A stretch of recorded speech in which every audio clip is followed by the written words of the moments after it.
CM வந்து prime minister சட்டை பண்ணி ஒரு விமர்சித்து ஒரு ட்விட்டர் போஸ்ட் ஒன்று போட்டிருக்காரு. குறிப்பாக அது வந்து பிற்போக்குத்தனமான ஒரு கருத்துக்களை பிரதமர் முன்வைக்கிறார் அப்படின்னும், குறிப்பாக இந்த தமிழ்நாடு அரசுடைய அந்த இலவச பெண்களுக்கான திட்டத்தை விமர்சிக்கக்கூடிய வகையில் மெட்ரோவில் வந்து கம்மியாக இருக்கு கிரவுட் அப்படிங்கிறத வந்து சொல்லியிருக்கிறார். அதை நம்ம எப்படி ஹைதராபாத்தில் அங்கே இருக்கக்கூடிய காங்கிரஸ் அரசு இலவசமாக அங்கே இருக்கக்கூடிய மக்களுக்கு பெண்களுக்கு பேருந்தில் பயணம் செய்யக்கூடிய அந்த ஒரு திட்டத்தை அறிவித்த பின்னர் எல்என்டி அதை அந்த மெட்ரோ நிர்வாகத்தை ஏற்று நடத்தக்கூடிய எல்என்டி இதனால் மிகப்பெரிய நஷ்டம் உருவாகும். ஏனென்று சொன்னால் கிட்டத்தட்ட 1,00,000 பயணிகள் குறைந்து விட்டனர்.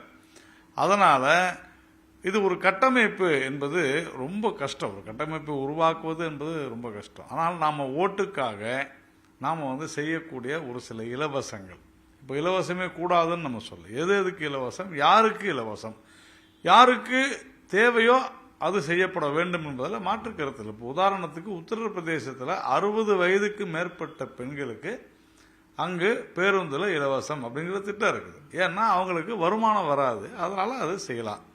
அப்போது இப்போ அங்கே அது மாதிரியான திட்டம் நடக்குது. ஆனால் நீங்கள் முழுக்க பேருந்து இலவசம்னு சொன்னதுனால என்ன ஆயிடுச்சுன்னு சொன்னால், மற்ற பேருந்துகளில் ஏறுறது, மற்றவர்கள் பயணிப்பது குறைந்து விட்டது. தவிர எது வேகமாக, அதாவது 2 பஸ் போய்கிட்டு இருந்த இடத்துல இப்போ 1 பஸ் ஆயிடுச்சு. அதனால பணிகள் தாமதமாகுது. பல இடங்களில் தமிழ்நாட்டில் இன்னைக்கு பஸ்ஸே இல்லைன்னு சொல்றாங்க. நான் எங்க ஊர் பக்கம் திருநெல்வேலி பக்கம் போயிருந்தபோது அதை சொன்னாங்க, பிரச்சாரத்துக்கு எங்களுக்கு பஸ் வேணுங்க அப்படின்னு சொன்னாங்க. அந்த அளவிற்கு இன்னைக்கு இருக்குது.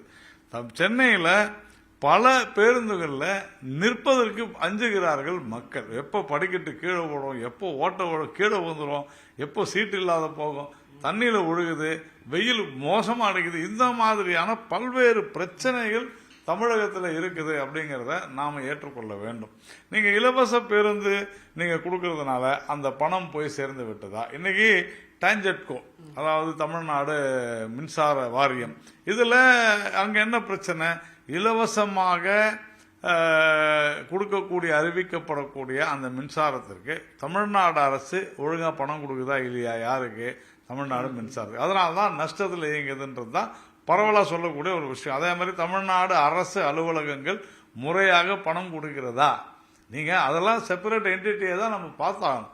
அப்படி இருக்கையில் கர்நாடகாவில் இந்த நிலைமை தான். அப்போ இங்கேயும் வரக்கூடிய காலங்களில் இது போன்ற திட்டங்கள் அதிகமாக செய்வதனால என்ன ஆகும், எதனால மெட்ரோ, உதாரணத்திற்கு நம்ம வந்து டிராஃபிக் அதிகமாக இருக்குது, நேர விரயம் அதிகமாகுது, டிராஃபிக் அதிகமாகிறதுனால, அதே மாதிரி பொல்யூஷன் ஃப்ரீ, இது மாதிரி பல்வேறு விஷயங்கள் நம்ம செய்யும் போது இதெல்லாம் பிரச்சனை ஆகுது அப்படின்றத நாம புரிஞ்சுக்கணும். அதே மாதிரி இவர் வந்து மெட்ரோவுக்கு பணம் கொடுக்கல, ஃபேஸ் 2க்கு. சென்னை மெட்ரோனுடைய வெப்சைட்டு போய் பாருங்க. அதில் ஃபேஸ் 1ல் எப்படியெல்லாம் அந்த நிதி பகிர்வானது இருக்கிறது. ஜிகா, ஜப்பானீஸ் இன்வெஸ்ட்மெண்ட் அந்த அத்தாரிட்டி வந்து அந்த நிறுவனம் 57 விழுக்காடும் 43 விழுக்காடுல வந்து மாநில மத்திய அரசாங்கங்கள் இதில் பங்கெடுக்கும்னு சொல்றாங்க.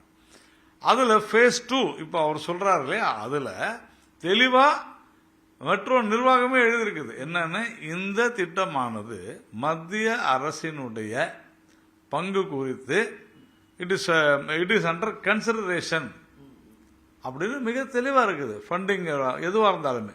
அப்போ நீங்க ஒரு உத்தரவை பெறாமலேயே, மத்திய அரசினுடைய கேபினட்டினுடைய உத்தரவை பெறாமலேயே இதை வந்து என்ன சொல்றாங்க, இது வந்து ஒரு ஸ்டேட் செக்டார் ப்ராஜெக்ட், அதாவது மாநில அரசினுடைய திட்டம் அப்படின்னு சொல்லி தான் இதை செய்யறாங்க. அப்படி இருக்கும் பொழுது ஏதோ வஞ்சித்து விட்டது போன்று பேசுவது என்பது தவறானது.